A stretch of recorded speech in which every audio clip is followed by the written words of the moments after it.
ವೃದ್ಧಾಪ್ಯ ವೇತನದ ಕೆಲವೇ 100 ರೂಪಾಯಿಗಳನ್ನೇ ನಂಬಿ ಬದುಕ್ತಿರೋ ಬಡವರ ಹೊಟ್ಟೆಗೆ ತಣ್ಣೀರು ಬಟ್ಟೆ ಬಿತ್ತು ಅಂದ್ರೆ ನೀವು ನಂಬ್ತೀರಾ? ಎಸ್, ಬೀದರ್ ಜಿಲ್ಲೆಯಲ್ಲಿ ಈಗ ಅಂಥದ್ದೇ ಒಂದು ದೊಡ್ಡ ಶಾಕಿಂಗ್ ವಿಚಾರ ಹೊರಬಿದ್ದಿದೆ.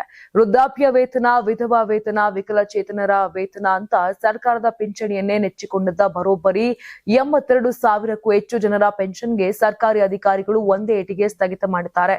ಇದರಿಂದ ಸಾವಿರಾರು ಬಡ ಕುಟುಂಬಗಳು ಈಗ ಕಂಗಾಲಾಗಿವೆ. ಅಷ್ಟಕ್ಕೂ ಅಲ್ಲಿ ಆಗಿದ್ದೇನು ಗೊತ್ತಾ? ಜಿಲ್ಲಾದ್ಯಂತ ಸುಮಾರು 1,18,000 ಪಿಂಚಣಿದಾರರನ್ನ ಸಂದೇಹಾಸ್ಪದ ಫಲಾನುಭವಿಗಳು ಅಂತ ಗುರುತಿಸಿ ಚೆಕಿಂಗ್ ನಡೆಸಲಾಗಿತ್ತು. ಅದರಲ್ಲಿ ಸುಮಾರು 96,000 ಕೇಸ್ಗಳನ್ನ ವೆರಿಫೈ ಮಾಡಿದಾಗ ಕೇವಲ 14,000 ಜನರಷ್ಟೇ ಎಲಿಜಿಬಲ್ ಅಂತ ಮುಂದುವರಿಸಲಾಗಿದೆ. ಇನ್ನುಳಿದ ಬರೋಬ್ಬರಿ 82,812 ಜನರ ಪಿಂಚಣಿಯನ್ನ ಸ್ಟಾಪ್ ಮಾಡಲಾಗಿದೆ ಎನ್ನುವ ವಿಚಾರ ತಿಳಿದು ಬರ್ತಾ ಇದೆ.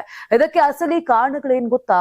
ಸುಮಾರು 65,000ಕ್ಕೂ ಹೆಚ್ಚು ಜನ ಡಾಕ್ಯುಮೆಂಟ್ಸ್ ಕೊಟ್ಟಿಲ್ವಂತೆ, 6,000ಕ್ಕೂ ಹೆಚ್ಚು ಜನ ಕೊಟ್ಟಿರೋ ಅಡ್ರೆಸ್ ನಲ್ಲಿ ಸಿಕ್ತಿಲ್ವಂತೆ. ಇನ್ನು 2,500 ಜನ ಹತ್ತಿರ ಇನ್ಕಮ್ ಸರ್ಟಿಫಿಕೇಟ್ ಅಂದ್ರೆ ಆದಾಯ ಪ್ರಮಾಣ ಪತ್ರವೇ ಇಲ್ಲ ಎಂಬ ಕಾರಣಗಳು ಕೇಳಿ ಬಂದಿವೆ.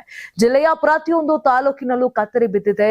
ಭಾಲ್ಕಿಯಲ್ಲಿ ಬರೋಬ್ಬರಿ 17,980, ಬೀದರ್ ತಾಲೂಕಿನಲ್ಲಿ 15,500, ಹೌರಾದ್ನಲ್ಲಿ 12,200, ಹುಮದಾಬಾದ್ ನಲ್ಲಿ 9,700 ಮತ್ತು ಬಸವ ಕಲ್ಯಾಣದಲ್ಲಿ 9,500ಕ್ಕೂ ಹೆಚ್ಚು ಜನರ ಪಿಂಚಣಿ ನಿಂತು ಹೋಗಿದೆ. ಇನ್ನು ಕಮಲಾನಗರ, ಚಿಟಗುಪ್ಪ, ಹುಲಸೂರಿನಲ್ಲೂ ಪರಿಸ್ಥಿತಿ ಬೇರೆ ಏನೂ ಇಲ್ಲ.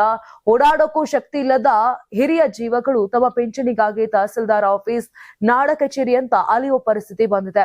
ಈ ಬೆಳವಣಿಗೆಯಿಂದ ಬಿಜೆಪಿ ಶಾಸಕ ಡಾಕ್ಟರ್ ಶೈಲೇಂದ್ರ ಬೆಲ್ದಾಳೆ ಅವರು ಸರ್ಕಾರದ ವಿರುದ್ಧ ಫುಲ್ ಗರಂ ಆಗಿದ್ದಾರೆ. ಸರ್ಕಾರ ಜಾರಿಗೆ ತಂದಿರೋ ವಾರ್ಷಿಕ 32,000 ರೂಪಾಯಿ ಆದಾಯ ಪ್ರಮಾಣ ಪತ್ರ ಕಡ್ಡಾಯ ಅನ್ನೋ ನಿಯಮವೇ ಈ ಎಲ್ಲ ಗೊಂದಲಕ್ಕೆ ಮೂಲ ಕಾರಣ. ಈ ಕಠಿಣ ನಿಯಮವನ್ನ ತಕ್ಷಣವೇ ವಾಪಸ್ ಪಡ್ಕೋಬೇಕು. ಮೊದಲಿನ ತರಾನೇ ಬಿಪಿಎಲ್ ಕಾರ್ಡ್ ಆಧಾರದ ಮೇಲೆ ಅರ್ಹ ಬಡವರಿಗೆ ಪಿಂಚಣಿ ಕೊಡಬೇಕು. ಇಲ್ಲದಿದ್ದರೆ ಬೀದರ್ನ ಬಡವರ ಜೊತೆ ಸೇರಿ ಉಗ್ರ ಹೋರಾಟ ಮಾಡ್ತೀವಿ ಅಂತ ಗಂಭೀರ ಎಚ್ಚರಿಕೆ ಕೂಡ ಕೊಟ್ಟಿದ್ದಾರೆ. ನಿಯಮಗಳ ಹೆಸರಿನಲ್ಲಿ ನಿಜವಾದ ಅರ್ಹ ಬಡವರಿಗೆ ಅನ್ಯಾಯ ಆಗಬಾರದು ಅನ್ನೋದೇ ಎಲ್ಲರ ಆಶಯ. ಈ ಬಗ್ಗೆ ನೀವೇನಂತೀರಾ? ನಿಮ್ಮ ಮನೆಯಲ್ಲೂ ಯಾರಿಗಾದ್ರೂ ಪಿಂಚಣಿ ನಿಂತು ಹೋಗಿದ್ಯಾ? ಕಮೆಂಟ್ ಮಾಡಿ ತಿಳಿಸಿ.